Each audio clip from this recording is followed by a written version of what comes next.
Subscribe my channel Law and Communication Skills and press the bell icon for more informative lectures.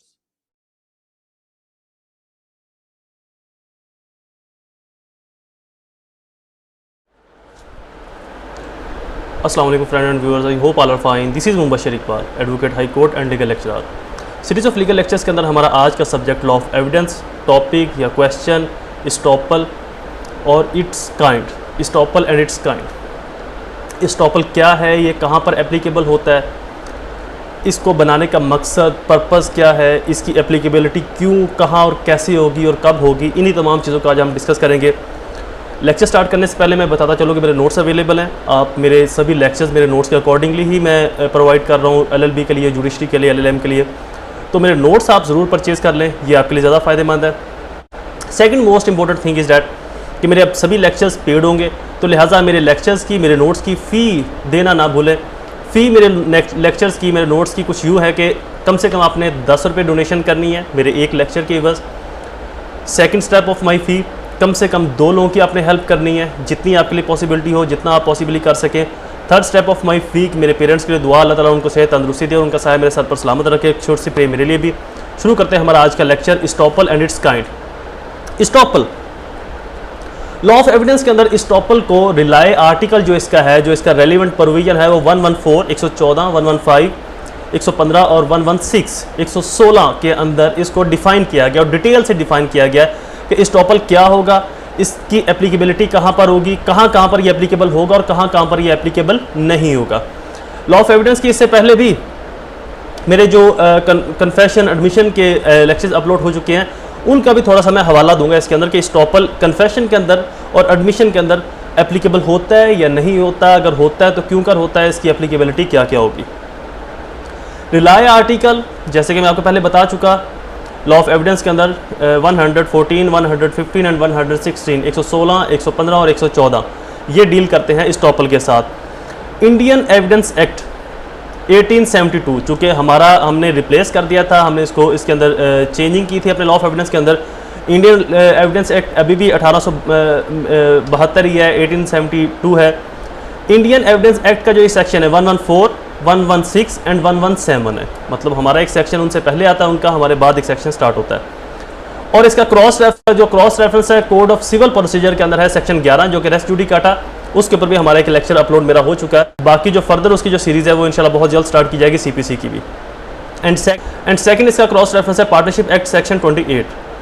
Case law definition है, ये आप देख लीजिएगा। Object of, अच्छा इस्टॉपल का पहले मैं कॉन्सेप्ट बताता चलूँ कि इस्टॉपल का मतलब, इस्टॉपल के जो मीनिंग है, इसका जो पर्पज़ है कि अगर कोई एक बात बिफोर द कोर्ट कह दी गई या एडमिट कर ली गई, कबूल कर लिया या कह दिया, उस बात से इनकार नहीं हो सकता। एक चीज़। दूसरा, जनरली इस्टॉपल सिविल केसेस के अंदर अप्लाई होगा, इस्टॉपल क्रिमिनल केसेस के अंदर अप्लाई नहीं होगा।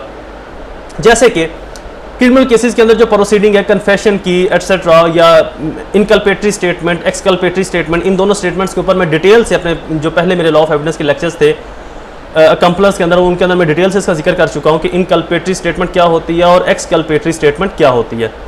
तो जनरली जो इस्टॉपल है, जो इसका प्रिंसिपल है, ये सिविल केसेस के अंदर एप्लीकेबल होता है, ये क्रिमिनल केसेस के अंदर एप्लीकेबल नहीं होता। ऑब्जेक्ट ऑफ इस्टॉपल क्या है, कॉन्सेप्ट ऑफ इस्टॉपल क्या है, कोई ऐसी बात जो कह गई हो, जो कह दी गई हो, जो बोल दी गई हो, या जिसको एडमिट कर लिया गया हो, उससे इनकार नहीं किया जा सकता इन अपर फॉर्म ऑफ कोर्ट, किसी आला जुडिशरी के अंदर, उसी जुडिशरी की सेम प्रोसीडिंग के अंदर आगे चलकर, यानी कि केस स्टार्ट हुआ। फॉर एग्जाम्पल, एक केस हुआ A और B के अंदर। B ने A पर इल्ज़ाम लगाया कि A जो है, इसने मुझसे 10,000 रुपये लिए थे और अब ये मेरे वापस नहीं कर रहा।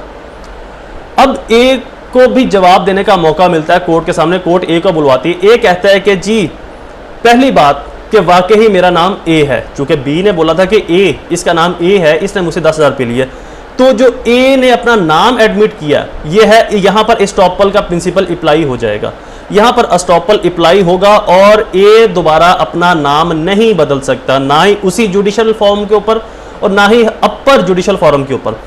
A ये नहीं कह सकता कि नहीं जी वो तो मैंने गलती से बताया था अपना नाम A, मेरा नाम तो A है ही नहीं, मेरा नाम तो C है, D है, F है। तो जो चीज़ उसने before the court, before the oath लेकर उसने एडमिट कर ली, उसने कबूल कर ली, उससे इनकार नहीं हो सकता, उससे ए इनकार नहीं कर सकता। एक चीज तो है ये। सेकंड, ए ने बोला कि जी मैंने 10,000 लिए तो थे लेकिन बाद में मैंने रिटर्न कर दिए थे, तो जो उसका 10,000 लेने का अमल है इसके ऊपर भी स्टॉपल लग गया। अब वो नेक्स्ट फॉर्म के ऊपर, नेक्स्ट जगह के ऊपर ये नहीं कह सकता कि मैंने तो लिए ही नहीं थे, वो मुझसे गलती से निकल गया, यहां पर स्टॉपल अप्लाई हो जाएगा। अब इस चीज को वो प्रूफ करेगा कि मैंने दिए हैं या नहीं दिए, लेकिन लिए हैं इसको उसने मान लिया। जिस जिस चीज को सिविल केस के अंदर मान लिया जाएगा वहां पर स्टॉपल अप्लाई हो जाएगा, फिर उससे आप डिनाई नहीं कर सकते। उसी कोर्ट के पास नेक्स्ट प्रोसीडिंग में या किसी अपर फॉरम के ऊपर जाकर भी आप उससे डिनाई नहीं कर सकते।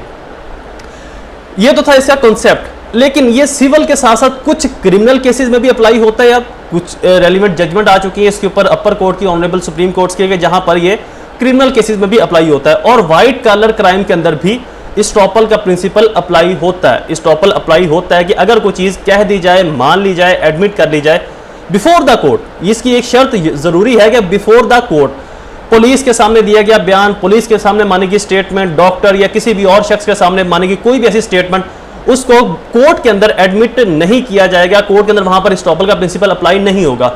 या कोई शख्स ये कहे कि जी बाहर तो इसने पैसे मानने हैं, बाहर तो किसी शख्स के सामने इसने कबूल किया है, कोर्ट में बदल रहा है, तो बाहर दी गई कोई भी स्टेटमेंट, बाहर कोर्ट के अलावा किसी भी और फॉरम के ऊपर जो भी स्टेटमेंट दी जाएगी, किसी भी सेंस में दी जाएगी, उसको कोर्ट के अंदर प्रूफ नहीं करवाया जा सकता जब तक कि वो कोर्ट के सामने ना कही गई हो। तो लिहाजा बाहर कोई प्रोसीडिंग की जाती है, बाहर कोई एप्लीकेबिलिटी होती है, बाहर कोई स्टेटमेंट बोली जाती है, उसके ऊपर स्टॉपल इस प्ली के साथ नहीं लिया जा सकता है कि जी इसने बाहर ये बोला था अब ये डिनाई कर रहा है। तो बाहर जो बोला था या अब डिनाई कर रहा है, जब तक कोई शख्स कोर्ट के सामने कोई ऐसा रिमार्क्स, ऐसी स्टेटमेंट नहीं देता। स्टेटमेंट किसी भी किस्म की हो सकती है। बेसिकली दो तरह की स्टेटमेंट है, इनकल्पेटरी स्टेटमेंट और एक्सकल्पेटरी स्टेटमेंट। इन दोनों का मैं अपने प्रीवियस लेक्चर्स के अंदर डिटेल से इन दोनों का बता चुका हूं, उनके सर्कमस्टांसेस, इनके मोहल्ले वकूअ, इनके हालात वाक़यात, इनका कॉन्सेप्ट। तो आप मेरे वो लेक्चर्स सुन लीजिएगा, देख लीजिएगा। तो किसी भी स्टेटमेंट, कोई भी बात कही गई हो, अगर वो कोर्ट के सामने कही गई है तो देन उससे आप डिनाई नहीं कर सकते, उससे आप नहीं मुकर सकते। हाँ, किसी और फॉरम पर कही गई है तो ये डजंट मैटर, ये मामला इसके अंदर इंक्लूड नहीं है कि वो अब उसके ऊपर रहे या ना रहे। ऑब्जेक्ट ऑफ स्टॉपल, स्टॉपल का ऑब्जेक्ट क्या है? फ्रॉड से रोकना और जस्टिस को सिक्योर करना, इंसाफ को सिक्योर करना। एनालिसिस ऑफ आर्टिकल 114, 114 का एनालिसिस है। सबसे पहले है रिप्रेजेंटेशन। रिप्रेजेंटेशन क्या है पहले तो मैं आपको यह समझा दूं। रिप्रेजेंटेशन वो पार्टी, वो शख्स जो ये एक्सक्यूज खड़ा करता है, ये प्ली लेता है कि नहीं जी इस शख्स ने कोर्ट के सामने ये बात ऐसे नहीं बोली थी, पहले इसने ये बोला था, अब ये बदल रहा है। यानी कि कोई शख्स, या तो वकील जो प्लेंटिफ काउंसिल की बिहाफ के ऊपर है, या इंडिपेंडेंट कोई पर्सन, वो ये कहे कि जी फलां शख्स ने पहले ये बात कोर्ट में इस तरह से कही थी, अब ये इस बात का कुछ और मीनिंग ले रहा है, इस बात को कन्वर्ट कर रहा है, किसी और सेंस के अंदर इसको बोल रहा है। तो ये होती है रिप्रेजेंटेशन। और एक और चीज मैं यहां पर बताता चलूं, ये एक मैं जजमेंट का हवाला दूंगा, ऑनरेबल सुप्रीम कोर्ट की एक जजमेंट है कि नो रिप्रेजेंटेशन नो स्टॉपल। अगर कोई शख्स ये प्ली नहीं लेता, ये एक्सक्यूज नहीं खड़ा करता, ये रिप्रेजेंटेशन नहीं बनाता कि इस शख्स ने पहले ये बोला था अब ये बोल रहा है, अगर कोई शख्स उसके ऊपर स्टॉपल के लिए प्रोसीडिंग नहीं करवाता, कोर्ट को नहीं बताता कि इसने पहले ये बोला था अब ये बोल रहा है, तो उस चीज को ऐसे ही माना जाएगा जैसे कि प्लेंटिफ इसको एडमिट कर रहा है, जो ये स्टेटमेंट रिवर्ट कर रहा है, एडवर्स कर रहा है, जो स्टेटमेंट घुमा रहा है, बदल रहा है। तो लिहाजा अगर सेम फॉरम के ऊपर उसके ऊपर रिप्रेजेंटेशन नहीं बनाएगी, ये प्ली नहीं ली गई कि इस शख्स ने पहले कुछ और बोला था अब कुछ और बोल रहा है, तो देन अपर फॉरम के ऊपर भी स्टॉपल की प्रोसीडिंग आप अप्लाई नहीं करवा सकते। तो लिहाजा स्टॉपल की प्रोसीडिंग अप्लाई करवाने के लिए जरूरी है कि उसी कोर्ट के अंदर अगर कोई शख्स अपनी स्टेटमेंट से बदले, अपने बयान से बदले, अपने कहे गए अल्फाज से बदले, तो ऑन द स्पॉट और उसी जगह के ऊपर ही ये प्ली लेना और ये एक्सक्यूज खड़ा करना और ये कोर्ट को बावर करवाना कि माय लॉर्ड इसने पहले ये बोला था अब ये बोल रहा है, पहले इसके अल्फाज कुछ और थे अब कुछ और इसके अल्फाज हो रहे हैं। तो अगर आप वहां पर इसको एप्लीकेबल नहीं करवाते, अगर वहां पर ये बात नहीं खड़ी करते, एस्टेब्लिश नहीं करवाते,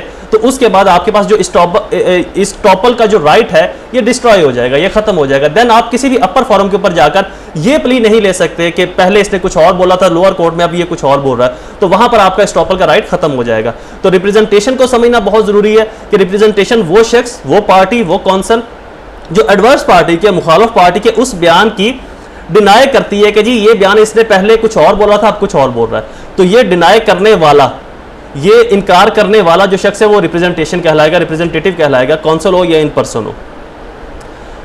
representation must be fact on law, जो स्टॉपल है वो फैक्ट के ऊपर होनी चाहिए, नॉट इन लॉ, लॉ के ऊपर नहीं होगी। मतलब कि लॉ तो चेंज होते रहते हैं, एक लॉ कल कुछ और था, आज कुछ और है, परसों कुछ और बन जाएगा। तो जो फैक्ट है, फैक्ट क्या है, इसके ऊपर भी अपना एक डिटेल लेक्चर बना चुका हूं। अगर आपने फैक्ट को समझना है तो आप मेरे उस लेक्चर को जरूर सुनिएगा, उसके बाद आपका फैक्ट का कॉन्सेप्ट क्लियर हो जाएगा कि फैक्ट क्या होता है। जो भी आपका एग्जिस्टेंसी फैक्ट है उसके मुतालिक हो। नेक्स्ट इसकी हेडिंग है जी मस्ट बी एग्जिस्टिंग फैक्ट, जैसा कि मैं बता चुका हूं कि जो मौजूदा रेलेवेंट फैक्ट है उसी के मुतालिक होगा। Must have been acted upon, जो एक्ट हुआ है उसके रिलेट ये चलेगा। नेक्स्ट वही बात इसकी आगे, no estoppel where no representation. Estoppel वहां पर नहीं होगा जहां पर किसी ने रिप्रेजेंटेशन नहीं बनाई। रिप्रेजेंटेशन क्या है वो मैं अभी आपको बता चुका हूं। Result must be ultra vires illegal, जो रिजल्ट है must not be ultra vires. Ultra vires क्या होता है, इसके ऊपर मेरा एक लेक्चर अपलोडेड है कि अल्ट्रा वायर्स ऐसा लॉ जो बियॉन्ड द लॉ जाकर काम किया जाता है, जिसके पास जो आपके पास अथॉरिटी तो नहीं होती बट आप वो काम सरजद करते हो, आप वो काम एक्ट करते हो, आप वो काम करते हो, वो अल्ट्रा वायर्स कहलाता है। No estoppel where truth is known both parties, जहां पर दोनों पार्टी सच को जानती हैं वहां पर स्टॉपल का प्रिंसिपल अप्लाई नहीं होगा। मतलब दोनों पार्टीज को पता है कि सच ये है, तो वहां पर अगर कोई शख्स बदल भी रहा है तो स्टॉपल का प्रिंसिपल अप्लाई होने की जरूरत ही नहीं पड़ती, क्योंकि जब सच दोनों पार्टी जानती है और अगर कोई शख्स वहां पर बदल रहा है, कोई गवाह कोई स्टेटमेंट गलत दे रहा है, तो दोनों पार्टीज को पता है कि नहीं ये बात ऐसी है ही नहीं, तो लिहाजा स्टॉपल के एप्लीकेबल होने से पहले ही उस बात को रद्द कर दिया जाएगा। फॉर्म ऑफ रिप्रेजेंटेशन, रिप्रेजेंटेशन कैसे बनाई जा सकती है। रिप्रेजेंटेशन का पहला फॉर्म है स्टेटमेंट। ये स्टेटमेंट के जरिए अगर कोई शख्स ये कोई स्टेटमेंट देता है कि मैं, उसकी स्टेटमेंट ये है कि जी पहले ये हुआ था, बाद में अपनी स्टेटमेंट बदल दे, तो उसकी स्टेटमेंट के ऊपर रिप्रेजेंटेशन बनाई जा सकती है। या बाई कंडक्ट, कोई ऐसा काम कंडक्ट किया गया, कोई ऐसा सरजद किया गया काम, उसके ऊपर भी रिप्रेजेंटेशन बनाई जाती है कि पहले इसने ये किया था, अब ये कर रहा है। Effect of representation, if there is no representation from plaintiff they can not be an estoppel. मैं आपको पहले बता चुका हूं कि अगर प्लेंटिफ ये रिप्रेजेंटेशन नहीं बनाता, स्टॉपल अप्लाई नहीं करवाता किसी ऐसी बात के ऊपर जो पहले कुछ और कहेगी और बाद में कुछ और कहेगी, तो उसके बाद उसके पास उस बात की हद तक स्टॉपल का राइट खत्म हो जाएगा, सिर्फ उस बात की हद तक। फॉर एग्जाम्पल एक शख्स कहता है कि मेरा नाम ए है, बाद में वो कहता है मेरा नाम ए नहीं है बी है और सी है, सॉरी। अब बी का ए के साथ केस था, जब उसने ये बोला कि मेरा नाम ए नहीं सी है, उस वक्त बी ने ये एक्सक्यूज ही नहीं खड़ा किया कि नहीं जी इसने पहले ए बोला था अब ये सी बोल रहा है, तो लिहाजा बी खामोशी से सुनता रहा, या बी का वकील खामोशी से सुनता रहा। तो अगर उन्होंने खामोशी से सुन लिया, कोर्ट की प्रोसीडिंग आगे हो गई, आगे चल पड़ी, तो उस नाम की हद तक फिर कोर्ट ए का वो जो नाम जिसको बी ने सुना और उसके ऊपर उसने कोई एक्सक्यूज खड़ा नहीं किया, उसने कोई उसके ऊपर ऑब्जेक्शन खड़ी नहीं की, एतराज नहीं उठाया, तो उसका एतराज ना उठाना, बी का एतराज ना करना, ये प्रूफ है कि ए का नाम ए नहीं, अब वो अगर सी बता रहा तो उसका नाम सी होगा। तो देन सेशन कोर्ट में, हाई कोर्ट में, सुप्रीम कोर्ट में बी ये प्ली नहीं ले सकता कि जी इसने सिविल कोर्ट के अंदर पहले इनिशियल फॉर्म के ऊपर ए बताया फिर इसने सी अपना बता दिया। ये प्ली बी तभी लेगा जब ए अपना नाम ए से बदल के सी बता रहा है। बात आप फॉलो कर रहे हैं कि ए अपना नाम जब ए से बदलकर सी बताएगा, उसी दौरान ऑन द स्पॉट बी अगर ये प्ली लेता है, ये ऑब्जेक्शन रेज करता है, तो देन स्टॉपल अप्लाई होगा। अगर बी उसको सुन ले, खामोशी से बैठा रहे, कोई बात ना करे, तो देन स्टॉपल का राइट खत्म हो जाएगा बी के पास। सिंपल फॉर्मूला है, सिंपल प्रिंसिपल है, no representation is no estoppel. जहां पर रिप्रेजेंटेशन नहीं बनेगी, ऑब्जेक्शन क्रिएट नहीं होगा, कोई एक्सक्यूज प्ली खड़ी नहीं की जाएगी, वहां पर स्टॉपल का प्रिंसिपल अप्लाई नहीं होगा, स्टॉपल की कोई एग्जिस्टेंसी वहां पर नहीं रहेगी। इफेक्ट ऑफ रिप्रेजेंटेशन बता चुका हूं। कंडीशन प्रेसिडेंट, पार्टीज और to be estoppel make a representation. जो पार्टीज हैं, जो भी एडवर्स पार्टी या अपोनेंट पार्टी है वो इसको बनाएगी। Estoppel must be certain, estoppel जो है सर्टन होना चाहिए। Intention to induce party act upon raising is part estoppel by itself neither create title nor cause of action restricted to parties etc. basis of estoppel का जो base होगा वो क्या होगा, good faith, good conscious etc. Kind of estoppel के तीन kinds है। By judgement, किसी भी कोर्ट की जजमेंट के थ्रू इसको सेटल किया जा सकता है। बाई डीड्स, बाई कंडक्ट, इसको कंडक्ट करवाया जा सकता है, डीड के जरिए इसको एस्टैब्लिश किया जा सकता है। estoppel of immovable property, immovable property के अंदर estoppel कैसे अप्लाई होगा। इसका जो रिलाय आर्टिकल है 114 115 कानून शहादत पाकिस्तान जो है, कानून शहादत ऑर्डर 1984, एक्सटेंड टू आर्टिकल 115, कहां कहां तक ये एक्सटेंड हो सकता है। टेनेंट एंड लैंडलॉर्ड, लाइसेंसी and licensor, mortgagee and mortgagor. principle of 115 rule is established that a person retained to take possession of property in fiduciary capacity to stop from questioning the title of person from whom he got possession. Estoppel of movable property. movable property के अंदर कहाँ कहाँ पर ये apply हो सकता है? रिलाया article 116 कानून शहादत ऑर्डर 1984. एप्लीकेबल ऑफ 116 कहाँ कहाँ पर एप्लीकेबल होगा? It deal with estoppel respect of movable property. Acceptor of bill of exchange will not permit to say that the drawer had no authority to draw the bill. जो accept करने वाला होगा bill of exchange को, ये नहीं कह सकता कि ड्राइवर के पास अथॉरिटी नहीं थी बिल ऑफ एक्सचेंज को ड्रॉ करने की. बेली को भी ये कहने की इजाज़त नहीं है कि वो ये कहे कि कमेंसमेंट ऑफ बेलमेंट जो लेसर है उसके पास अथॉरिटी नहीं थी बेलमेंट को बनाने की. लाइसेंसी के पास भी ये अथॉरिटी नहीं है कि वो ये कह सके कि at the time of commencement of licence the licensor had no authority to allow it. Licensor के पास अथॉरिटी नहीं थी इसको अलाउड करने की. Consequence of estoppel. The principle of estoppel applied where the fact presumed is taken to be true not against the entire world but against a particular party. Estoppel सिर्फ वहीं पर अप्लाई होगा जहां पर ये यकीन हो कि ये जो फैक्ट है ये पूरी दुनिया के अगेंस्ट नहीं है, यानी कि किसी को ऐसा काम करने से रोक. फॉर एग्जाम्पल एक शख्स पहली बार गलत है लेकिन उसका वो सही काम करना पूरी दुनिया के लिए फायदेमंद है, बहुत से लोगों के लिए फायदेमंद है, तो वहां पर ये एस्टॉपल का प्रिंसिपल अप्लाई नहीं होगा. It operates merely as a personal disqualification and does not bind upon one of who claim by the independent title. Generally जो एस्टॉपल का प्रिंसिपल है वो इन पर्सन और इन पर्सनल डीलिंग के अंदर, यानी कि 1 by 1, मतलब एक सामने शख्स है और एक मैं हूं, वहां पर ये डील करेगा जहां पर दो तरफा एक लोगों का मामला. जहां पर हजारों लाखों लोगों का मामला है वहां पर एस्टॉपल का प्रिंसिपल अप्लाई नहीं होगा. Limitation of doctrine of estoppel. इसकी लिमिटेशन क्या है? क्रिमिनल केस के अंदर ये अप्लाई नहीं होता जनरली.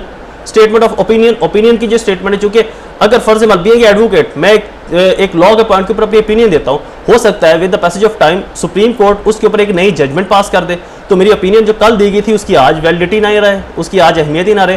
तो ओपिनियन के ऊपर जो भी स्टेटमेंट ओपिनियन के ऊपर बेस करेगी उसके ऊपर एस्टॉपल अप्लाई नहीं होगा.